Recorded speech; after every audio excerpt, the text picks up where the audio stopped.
Okay, so guys, this is again the challenge number 2, and because in the last video there was a little mistake in our algorithm, as we were doing something wrong. I will tell you later what was it.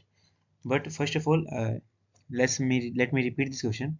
The question is again: a frog can jump either one step, two step, or three step at a time. In how many ways it can climb n number of steps? Okay, so we have to tell in how many ways can it climb n number of steps if it can jump either one, two, or three step at a time. Okay, so if there is one stair, then the frog can only jump in one way, which is this, like directly. And if there are two stairs, it can jump like this or like this. Simply means two stairs, two ways. And if it goes like this, and this. So there are total number of four ways. Now, in this case, we wrote it like for 12 case because we uh, used it like if it jumps to this stair, then it has three ways, which means this way, this case plus may. When it goes to this place, then it has 2 multiplied by 2, 4 ways. If it goes to this place, then it has 3 multiplied by 1 place, which is 1 into 4, 4. But actually, there is something wrong here. Means this is wrong. Actually, if we think about this deeply, then just think if it has already like let's assume let's consider this again.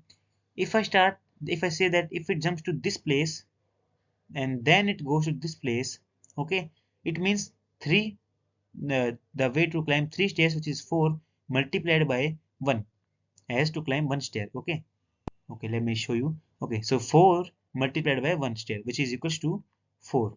Okay, but if it jumps to like this place, then we said that it can go either this or this.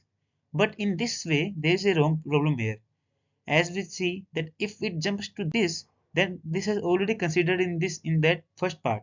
So it's an we are counting one way into in two times. So that's where our numbers are increasing, which is wrong. That's why what we have to do is we will just show that it has jumped to this place, then it will go directly. It has to go directly there, because if it stops at this stair, then this means that uh, it has already covered in that previous case, which means 2 multiplied by 1, that is equals to 2.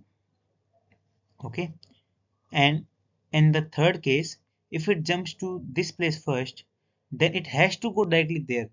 It can't come to either here or either here, because if it comes, then this is already we have counted this already, so it will get repeated.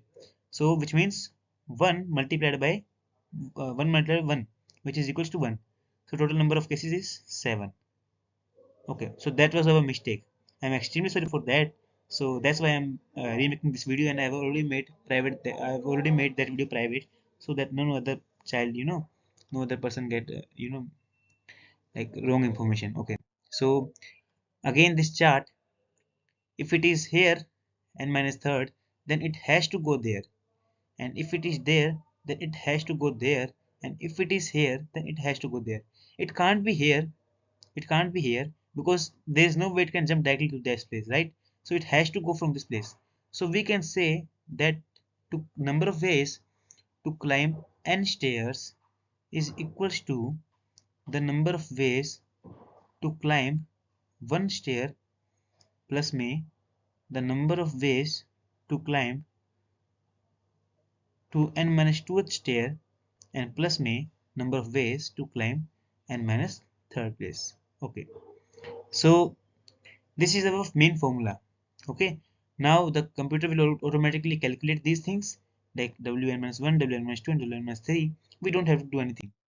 Okay, so basically we can say that if the frog wants to go to the last step, we have to come to at least on n minus 1, n minus 2, or n minus 3 step. Then it is up to him to either jump one step, two step, or three step. This line is wrong here. It is not up to him to jump either one step, two step, or three step, because he don't have any choice. He has to jump the number of stairs left to directly jump to the last step. He don't have any choice. That's why we were wrong. Okay, so those who haven't watched the previous video, I know that you can't understand what I'm trying to say, but in the previous video I made a mistake, so I'm just correcting it. Okay, Now we can say that if it jumps to the n minus 3 stair, it has 4 ways ahead. This is wrong. It has only one way ahead. And again, it has 2 ways. No, it has only one way again. And this is true. It is only one way step. Okay. So, we will simply write our main algo line that is ways to go to I stair is ways to go I1 and I2 and I3 sum respectively. Then we will create a loop around this line to make our function repeat this again and again. Then we'll write a function with no specified output and let name it froggy or frocky whatever. Now we will add input argument to bn and we will define ways array with our base values that is 1, 2 and 4 respectively as we have calculated earlier. Then we will simply display the nth element of the array ways and with it our function is complete. Okay, so let's test it out. And as you can see, it works perfectly fine now. Hope you liked it.